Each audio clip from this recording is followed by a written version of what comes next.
Maqaa Abbaa, kan Ilmaa, kan Hafuura Qulqulluu, Waaqa tokkoo, Ameen. Ifamaa fi tolummaa isaa nuuf baay'isee Waaqayyo Abbaan keenya akka baay'ina cubbuu keenyaa osoo hin taane akka tolummaaf akka dhiifama isaatti eegee tiksee hanga isaatti kanatti kan nu ga'e qulqulluu kan ta'e maqaan isaa guddaa kan galatoomeef kan ulfaate nuuf haa ta'u. Maatiiwwan Waaqayyoo ijoolleen haadha keenya qulqulleettii Dubroo Maadaamii bakka adda addaa taa'u sagalee kana kan dhaggeeffattan maqaa gooftaa keenyaa fayyisaa keenyaa Iyesuus Kiristoosiin nagaan isin gaafadhaa. Akka isaatti bakka jirtanitti akkam bultanii akkam ooltanii akkam galgaleessanii ameen galateeffamuun amala uumaa keenyaa fayyisaa keenyaa Iyesuus Kiristoos kan ta'e maqaan isaa baddaa samii irratti afaan ergamoota isaatiin afaan qulqulloota abboota keenyaan afaan qulqulloota harmoolii keenyaadhaan kan galateeffamu nu birattis maqaan isaa guddaa kan galatoomeef kan ulfaate nuuf haa ta'u. Deessuu gooftaa keenyaa haadhanduma keenyaa waa'ee cubbuu keenyaadhaaf mirgalma ishee dhaabbachuudhaan kan nuuf kadhattu haadha keenya qulqulleettii Dubroo Maariyaamii akkasumas qulqulloota ergamoota Waaqayyoo qulqulloota abbootii keenyaaf harmoolii keenya hundumaaf akka kennaa isaaniitti galannii fi ulfinni isaaniif haa ta'u. Egaan maatiiwwan Waaqayyoo barumsa keenyaa jireenyaa fi hojii gaarii kiristaanummaa kan jedhuun boqonnaa lammaffaa jalaa abboommiiwwan kurnan kanneen jedhan eegallee kutaawwan darban keessatti akkuma yaadattan abboommii tokkoffaa ana malee waaqa biraa hin waaqessin jechuudhaan gooftaan keenya kan dubbate erga sana lammaffaa irratti immoo maqaa Waaqayyoo gooftaa keetii bakka gartetti hin waamiin yookiin akkasumatti hin waamiin kan jedhu lamaan ilaallee akka turreen yaadatama. Barumsa keenya guyyaa har'aatiin immoo akka fedhaa fayyaa Waaqayyootti kan barannu abboommii sadaffaa guyyaa sanbataa kabajii kan jedhu ta'a jechuudha. Egaan abboommiiwwan kurnan keessaa sadaffaadha guyyaa har'aa kan ilaallu abboommii kanaan. Gooftaan keenyaa fi fayyisaan keenya caalaa durseetuma abboommiiwwan kenneera. Isaan kun karaa Musee kanneen kennaman kun abboommiiwwan kurnan kun yeroo tulluu Siinaatti kennaman durfame garuu abboommiiwwan kurnan keessaa guyyaa sanbataa kabajuu akka qaban Waaqayyoo dursee itti himeera jechuudha. Inni sun dursee kan dubbatame haa ta'uyyuu malee asitti garuu kan argannu akka abboommii sadaffaatti kan ilaallu tulluu Siinaa irratti Waaqayyoo Museetti kan kenne keessaatu jechuudha. Abboommii sadaffaa barumsa keenya guyyaa har'aatiin kan barannudha kan ta'u jechuudha. Guutummaan isaa kitaaba qulqulluu keenya irratti seera ba'uu boqonnaa 20 lakkoofsa 9 kaasnee hanga 11tti barreeffamee ni arganna. Akkas jechuudhaan barreeffameera. Nan dubbisa guyyaa ja'a hojii kee hundumaa hojjedhu guyyaan torbaffaan Waaqayyo gooftaa keef sanbatadha ati ilmi kee intalli kee hojjetaan kee hojjettuun kee horiin kee gaallan keellaa kee keessa jiran hundum jiranis guyyaa kanatti waan tokkoyyuu hin hojjetin. Waaqayyo guyyaa ja'atti samiif lafa akkasumas galaanaa fi kan isaan keessa jirus uumee guyyaa torbaffaatti waan boqoteef kanaaf Waaqayyo guyyaa sanbataa eebbisee qulqulleesseera jechuudhaan Waaqayyo Museetti kan kenne Museen haala kanaatiin seera ba'uu boqonnaa 20 lakkoofsa 9 amma 11tti yoo dubbisnu barreeffamee ni arganna jechuudha. Egaan abboommiin kun Waaqayyoon gara Museetti kan kenname maaliifidha? Saboonni kun maaliif sanbata kabajuu akka isaan qabanidha moo keessumattuu kaayyoonsaa walumaa galatti yeroo sanas kan jaatanaa ta'anii guyyaa har'aas immoo Israa'el warreen lubbuu kanneen jedhamu kiristaanuma hundumaadhaaf abboommiin kun maaliif kenname kan jedhu kaayyoo isaa ilaaluun barbaachisaadha. Egaan kaayyoon abboommii kanaa guyyaa sanbataa akka kabajnuufidha. Akkasumas immoo hojiiwwan guyyaa kanatti hojjetamuu qaban hojiiwwan isaan kun isaan kam akka isaan ta'an gara fuulduraatti kan ilaallu yoo ta'e illee hojiiwwan kana kanneen hojjetamuu qaban qofa akka raawwannuudhaafidha. Akkasumas immoo namni amalummaa isaadhaan dadhabaa waanta ta'eedhaaf foon keenyaan boqonnee hojii lubbuu akka hojjennuudhaaf Waaqayyo abboommii kana Museetti laateera jechuudha. Egaan amalummaa isaadhaan dadhabaa kan hin taane Waaqayyodha. Nuti garuu foon uffannee waanta jirruuf amalummaa keenyaan maalidha dadhabootadha jechuudha. Kanaafuu guyyoota muraasa hojjennee gidduutti boqonnaan nu barbaachisa.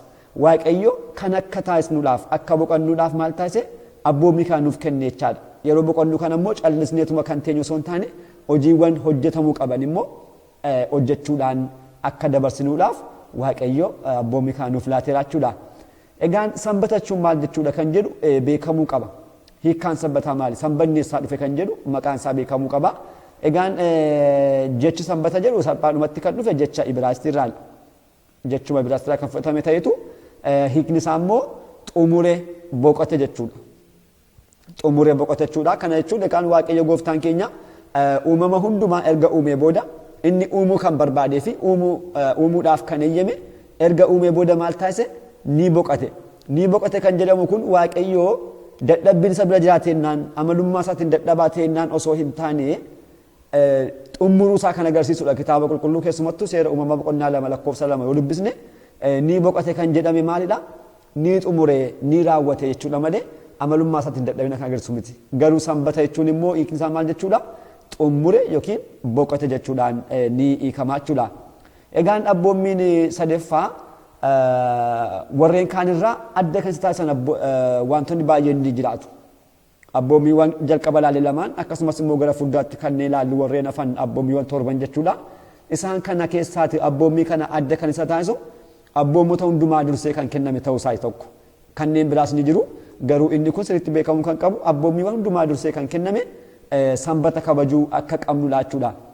Abboommiiwwan kun kan kennamaniif kan barreeffamanii argaman seera ba'uu boqonnaa 20 irratti ta'an malee seerri abboommiin kun sanbata kabajuu kan qabnu garuu Waaqayyo dursee seera ba'uu boqonnaa 16 lakkoofsa 23tti barreeffame akkuma jiru dursee Musee akka inni ajaje ni agarra jechuudha. Egaan walumaa galatti abboommiin sadeeffaan kun sanbata kabaja jennee gabaabsinee kan ilaallu kun maal nu barsiisaa kan jedhu qabxiiwwan muraasa kaasuudhaan kan ilaallu ta'a barumsa kanaan. Kan jalqaba kan kaasne caqasni boqonnaa seera ba'uu boqonnaa 20 lakkoofsa 9 kaasnee amma 11tti kan jiru sun bal'inaan wantoota baay'ee kan of keessaa qabatee jirudha. Isaan keessaa kan jalqabaan hojii ajajamuu keenyadha. Hojii ajajamuu jechuun hojii hojjechuu jechuudha. Jalqaba abboommiin kun kan nu barsiisu akkasumas abboommii kanarraa jalqaba kan hubannu maalidha? Hojii hojjechuudhaaf ajajamuu keenyadha. Maal jedhee seera ba'uu boqonnaa 20 lakkoofsa 9 yoo dubbisne guyyaa ja'a hojii kee hundumaa hojjedhu. Guyyaa ja'a maal hojjedhu? Hojii kee hundumaa hojjedhu jechuudhaan Waaqayyo karaa Musee dabarseedha jechuudha. Kanaaf kitaabni qulqulluun dursee madha hojii hojjechuudhaaf akka nuti qabnu kan nutti himaa jiru jechuudha. Boqonnaa dursinee fudhachuu boqonnaadhaaf yookiin qaama dadhabbii keenyaaf boqonnaa fudhachuu kan qabnu jalqaba maaltu dhufuu qaba? Jalqaba hojiin dhufuu qaba jechuudha. Yoo hojjennedha malee osoo hin hojjetiin boqonnaa fudhachuu hin dandeenyu. Bakka baay'eetti immoo namoonni hojiin bu'aa abaarsaati jechuudhaan immoo ni kaasu. Garuu hojiin abaarsaan gara jireenya dhala namaatti kan dhufe osoo hin taane Waaqayyo yeruma nama uumu hojiis immoo isuma duukarra dhala namaadhaaf kan kennedha. Isa kana salphaadhumatti kitaaba qulqulluu yoo ilaalle seera uumamaa boqonnaa 2 lakkoofsa 15 yeroo dubbisnu maal jedha? Waaqayyo gooftaan namicha fuudhee iddoo dhaaba Eden sana akka tottolchuudhaaf akka maal taasisuuf akka tottolchuuf akka eeguufis achi keessa kaayachuudhaan dubbata. Ilaala namicha ulaa Addaamidha. Addaam ergamuu inni booda gannata galeera. Gannata kan gale garuu maaliifidha? Gannata akka tottolchuuf akka eeguudhaaf. Kana jechuun maal jechuudha? Waaqayyo nama uumee gannata keessa yeroo kaa'u hojii wajjirraan galche jechuudha. Gannat nama dhuguma maal wanta babbareedduu hin qabdu koo hundumti ishee guutameera bareedduu iftuu kan taatedha. Garuu dhalli namaa hojjechuu wanta qabuudhaaf Waaqayyo maal taasise? Akka inni hojjetuudhaaf kana isaaf laateera jechuudha. Kanaaf Addaam gannata itti kotaa ture jechaadha. Eegaa ture, tottolchaa ture, kunuunsaa ture jechuudha Addaam. Kana yeroo ilaallu Waaqayyo hojii dhala namaa wajjirraan akkuma inni nuuf kennedha malee abaarsi kan fidee miti jechuudha. Kana booda garuu Addaam abboommii Waaqayyo cabsee erga bahee boodachaadha gannata keessaatu lafti akka isheen qoraattii biqilchitu akkasumas immoo dhalli namaa dafqee nyaachuu akka qabu taasifameera. Kun karaa abaarsaa kan dhufe jechuudha. Asirratti kan ilaallu garuu hojiin kanarraatiin sababa cubbuu Addaamiin gara namaatti seenee kan jedhu osoo hin taane tarii hojiin kun baay'achuu danda'a. Malee abaarsi guyyaa kana Waaqayyo dhala namaa abaare sun hojii dhala namaatti kan fide miti. Hojiin durseetuma nu wajjirraan kan jirudha jechuudha. Kanaafuu kana hojjechuun kana beekuun nurraati eegamaa jechuudha. Hojiin bu'aa cubbuu osoo hin taane Waaqayyo durseema hojjechuu qabnuudhaaf nama wajjirraan akka inni uumedha jechuudha. Kanaaf namni kamiyyuu maal na dhibdee ofirraa fageessuudhaan kabaja hojii hubachuutiin hojii filate, hojii barbaade, hojii naaf ta'a jedhe hojjechuu qabaachuudha. Kun dirqama kiristaanummaaf dirqama amantaa keessatti teenyee raawwachuu kan qabnudha malee filannoo miti. Dirqama hojii hojjechuu ni qabna jechuudha. Kitaabni qulqulluun immoo akkuma jedhu osoo hojjetiin nyaachuun maala cubbuudha. Yaa namni nyaata malee jiraachuu hin danda'u. Nyaachuudhaaf yoo maaltu barbaachisa? Hojii hojjechuu barbaachisaa jechaadha. Kanaafuu osoo hin nyaatiin namni hojjetu osoo hin hojjetiin namni nyaatu garuu cubbuu isatti ni ta'a jechuudha. Kanaafudha qulqullichi Phaawulos ergaa isaa gara saboota Tesaloniqeetti kan erge kan lammaffaa boqonnaa 3 lakkoofsa 10 yoo dubbisnu maal jedha? Hojjechuu kan hin barbaanne hin nyaatin jechuudhaan dubbateera. Hojjechuu kan hin barbaanne maal taasise? Hin nyaatin beekaa. Kan taasisnu ta'e garuu cubbuu raawwanneera jechuudha. Kanaaf nyaachuudhaaf yoo barbaanne hojjechuun nurraa eegama jechuudha. Kiristaanummaa keessatti egaa maalna dhibdeen bakka hin qabu. Sinfinnaa kan jennu jechuudha. Sun bakka hin qabu jechuudha. Hojii keenya ciminaa hojjechuu qabna.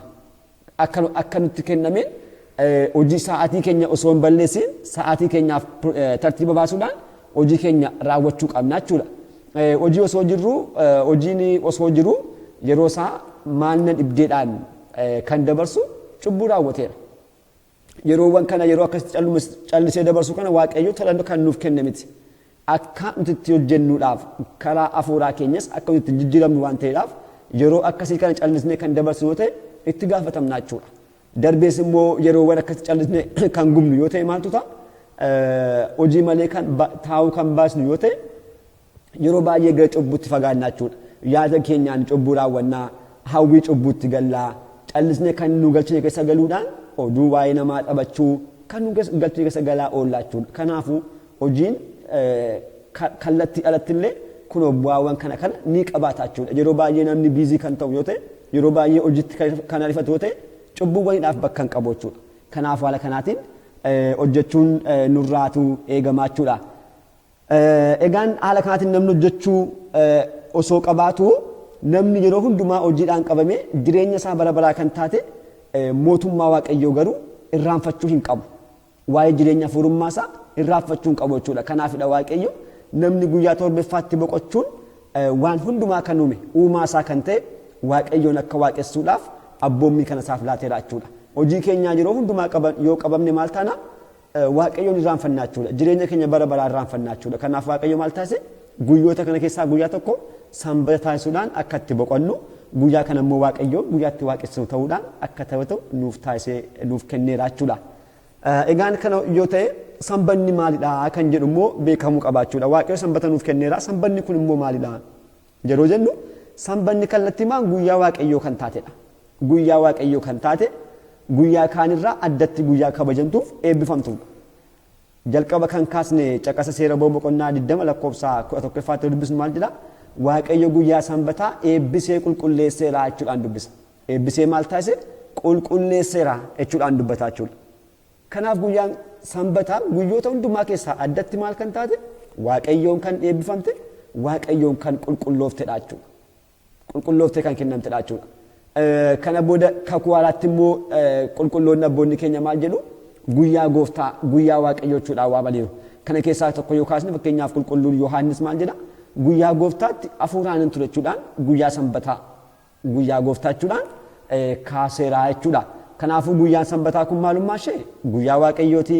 Guyyoota hundumaa keessaa addatti kan kabajamteef kan eebbifamte Waaqayyoon kan qulqullooftedha jechuudha. Sanbatoonni kun immoo guyyaa lama qabu. Kan jalqabaa kakuu moofaa keessatti bakka baay'eetti kan argannu sanbata jechuudhaan kan ka'e kamidha? Sanbata duraa kan jennu jechuudha. Qeedaamiti sanbata. Sanbata duraa jechuudhaan guyyaa irraa kan waamnu guyyaa sanbata kakuu moofaati. Waaqayyoo uumamtoota uumee erga raawwatee kan itti boqote jechuudha guyyaan kun. Guyyaa sanbata kiristaanaa jalqabuudhaan Waaqayyoo guyyaawwan ja'a walitti aansee uumama hundumaa erga uumee booda guyyaa torbaffaa kan taate guyyaa sanbata duraatti immoo maal taasise? Ni boqote jechaadha. Kanaaf nuti guyyaa kana guyyaa har'aa yeroo kabajnu maal yaadanna? Waaqayyoon argamsiisaa waan ta'u hundumaa addunyaa kana akkasitti bareechee kan uume kan mul'attuuf kan hin mul'anne samiirra kan jiru lafaa gadi kan jiru lafarras kan jiru qilleensa keessa kanneen jiraatan hundumaa haala kanaatiin kan uume Waaqayyo amma kanaatti jechuudha ajaa'ibsiifachuudhaan yeroo hundumaa waa'ee isaa kan itti yaadannu boodas immoo Israa'elootaan garbummaa Gibsi keessaa baasuusaa walumaa galatti fayyisummaa Waaqayyoo yaadachuudhaan guyyaa sanbataa kana kabaju kan qabnu jechuudha. Sanbata kam? Sanbata duraa jechuudha. Sanbanni lammaffaa immoo sanbata kiristaanaati. Sanbata kiristaanaati. Inni kun immoo gaa fayyina keenya duukaa kan wal qabatudha. Abaarsi karaa abbaa keenya Addaam gara jireenya dhala namaatti akka dhufe ni beekama. Egaan abaarsi kun immoo dhala namaadhaa deebi'ee kan ka'e maalidha? Du'uudhaaf du'aa ka'uu gooftaa keenyaaf fayyisaa keenya Iyyasuus Kiristoosiin kan bari ta'uusaa fi akkasumas abdiin kenname raawwatamuusaa, diiyaabiloos diinni keenya kufuusaa, lubbuuwwan waggoota 5,500 Si'ool keessatti galanii rakkachaa turan gara galataatti galuu isaanii, jireenyi bara baraa dhalli namaa keessaa ari'amuudhaan gannanni isaa ta'u mootummaa Waaqayyoos cufamtee kan turte deebitee banamuu ishee. Kana yaadachuudhaan walumaa galatti fayyina keenya yaadachuudhaan Waaqa nu uume akkasumas kan nu fayyise Waaqa keenya jaalalaan kan itti waaqeffannuu fi kan itti galateeffannuudha jechaadha guyyaan kun. Kanaaf guyyaan kun keessumattuu fayyinni kakuu haaraa gooftaan keenyaaf fayyisaan keenya Yesuus Kiristoos kan inni itti du'aa ka'ee fi lubbuuwwan Si'ool keessa jiran kan isaanitti bilisa ba'an nutis immoo bilisummaa keenya kan itti dhageenye waan ta'eedhaaf kan ni kabajna jechuudha. Egaan sirni mana kiristaanaa keenyaa qulqulloonni duukaa bu'oonni gooftaa keenyaa kan nuuf barreessan jechuudha. Kiristaanni kamiyyuu guyyaawwan kana lamaan kabajuu akka qabudha. Sanbata kam? Sanbata kanneen jedhaman sanbata duraa fi sanbata kiristaanaa jechuudha. Kanaafidha sirna isaanii Fitaa Negist keeyyata 19 lakkoofsa 21 yoo dubbisnu maal jedha? Sanbata lamaan of eeggannoon kabajaa jechuudhaan barreessaniiru. Sanbata lamaan of eeggannoodhaan kabajaa jechuudhaan duukaa bu'oonni gooftaa keenyaa kabajuu akka qabnu nutti himaniiru jechuudha. Egaan sanbata kabajuu akka qabnu erga dhageenyee booda akkamitti kabajnaa kan jedhu immoo qabxii guddaa ilaalamuu kan qabudha. Sanbata kabajuu qabnaa eeyyeen Waaqayyo nutti himeera eeyyeen duukaa bu'oonni gooftaa keenyaa nuuf kaa'aniiru eeyyeen garuu akkamittidha kabajuu kan qabnu kan jedhu immoo qabxii guddaa ilaalamuu kan qabudha. Egaan hojii keenya yeroo hundumaa hojjennurraatii boqochuu qofaan sanbata kabajnee jechuu hin dandeenyu. Hojii foonummaa keenya guyyaa 6 yookiin guyyaa 5 yookiin guyyaa murtaa'eef raawwanne guyyoota sanbataa adda kunnee dhiisuun keenya qofti sanbata kabajneerra nun jechisiisu jechaadha. Kanaaf maal aree kan jedhu immoo qabxiiwwan muraasa akka armaan gaditti ilaaluudhaaf yaalla. Kan jalqabaa Waaqayyo jaalalli dhala namaadhaaf jedhee karaa ilma isaa Iyyasuus Kiristoosiin nuuf mul'isa jechuudha. Yaadachuudhaan mana kiristaanaatti walitti qabamne sirna qulqulleessaa irraa qooddachuu, fooniif dhiiga isaa nyaannee dhuguu, faarfachuu, kadhachuu, galateeffachuu, sirnoota adda addaa raawwachuu jechuudha. Guyyaa sanbataatti kan nurraa eegamu kanadha. Sirni abboonni keenya kaa'an Fitaa Negist jechaadha. Kiristaanni kamiyyuu guyyaa sanbata lamaanii mana kiristaanaatti walitti qabamuudhaan fooniif dhiiga gooftaa keenyaa nyaatee dhuguu qabachuudhaan barreessan jechuudha. Kanaaf kiristaanummaan keenya illee kiristaana jedhamuu kan dandeenyu akkamittidha? Kana yoo taasisnedha jechuudha. Kanaaf kan jalqabaa guyyaa sanbataatti mana Waaqayyoo mana kiristaanaarraa fagaachuu dhiisuu jechuudha. Itti dhiyaachuudhaan sirnoota raawwachuu akkasumas immoo kadhannaaf faarfannaa adda addaa wajjiraan geggeessuu qabna jechuudha. Kan itti aanu immoo namoota rakkatan deemnee ilaaluu qabna jechuudha. Maqaa Waaqayyoodhaan isaan jajjabeessuu hanga dandeettii keenya immoo wanta nurraa eegamuun gargaaruu. Kana yoo taasisne egaa jaalalaan Kiristoosiin hordofuun keenyallee kan beekamu jechuudha. Kan taasisu taanaan calluma jennee arraba qofaan kan Waaqayyoon jaallannuu fi kan Waaqayyoon waaqessu taanaa jechuudha. Garuu sanbata Waaqayyoo kan kabajnu Waaqayyoon isuma Waaqayyoon kan jaallannu yoo ta'e maal taasisna? Abboommi isaadha kan eegnu. Abboommi isaa immoo kunoo kanadha. Guyyaa sanbataa kan taasisaa kan jedhu kana gochaan yeroo agarsiisnu maal taana? Dhuguma Kiristoosiin jaalalaan waaqessuun keenya, jaalalaan isaaf bitamuun keenya yeroo kana beekamaa jechuudha. Kanaaf haala kanaatiin ni galateeffannaa jechuudha. Walumaa galatti sanbata yeroo kabajnu hojiiwwan hafuuraa raawwachuun nurraa eegamaa, kadhannaa, galatoo, faarfannaa kana raawwachuun nurraa eegamaa, warreen rakkatan gargaaruu, kanneen hidhaman gaafachuu, kanneen gaddan jajjabeessuu, gadaamiiwwan adda addaa deemuu, walumaa galatti wangeela Maatiyoos boqonnaa 25 gara fuulduraatti kan barannu jechuudha. Gaaffiiwwan gooftaan keenya yoo dhufaatii isaa nu gaafatu guyyaa kanatti raawwachuudhaaf guyyaa bareedaatti nuuf kennamedha. Hojii foonii keenya hin qabnu akka barbaanneen bakka barbaanne deemne hojiiwwan kana raawwachuu dandeenya jechuudha. Kanaafuu guyyaa sanbataatti harka marannee taa'uu qabnaa osoo hin taane hojiiwwan raawwachuu qabnu ni raawwanna jechuudha. Kanaafidha gooftaan keenya bakka baay'eetti Fariisotaan akeekkachiiseera. Jarreen sanbatanii kabajna jedhu garuu sanbata kabajan waa tokko hojjetamuu hin qabu. Callisanii taa'uudha beekaa. kun garuu sirrii miti waaqayyo maal jedheera guyyaa sanbataatti raawwachuu kan qabdan raawwadhaa malee sanbatatti callistanii mantaa'inaa jechuudhaan ofiisaas mana kadhannaatti argamuudhaan kanneen dhukkubsatan adda addaa fayyisaa ture jechuudha. Fakkeenyaaf wangeela Yohaannis boqonnaa 5 kan ilaallu lakkoofsa 6tti eenyuun fayyiseera fayyuu barbaaddaachuudhaan matsaaguudhaan fayyiseera. Kun guyyaa sanbataatti kan taasifamedha. Namicha harkisaa hin hojjenne tokkos maal taasiseera mana qulqullummaa keessatti guyyaa sanbataa fayyiseera jechuudha. Kanaaf guyyaa sanbataatti kanneen hojiiwwan gaarii hojiiwwan kiristaanummaa ni barbaachisu jechuudha. Egaan sanbanni haala kanaadhaan kan kabajamu yoo ta'e ajaja waaqayyoo yoo ta'e kabajuu yoo dhisnee rakkoo maalii qabaa kan jedhullee kitaabni qulqulluun bakka baay'eetti ibseera. Egaan kun abboommii waaqayyooti. Abboommii waaqayyoo cabsuu jechuun waaqayyoon jibbuu jechuudha karaa biraa. Waaqayyoon jibbuu namoonni guyyaa har'aa mootummaa tokko yeroo jibban maal taasisu seera isaa cabsuu jechuudha.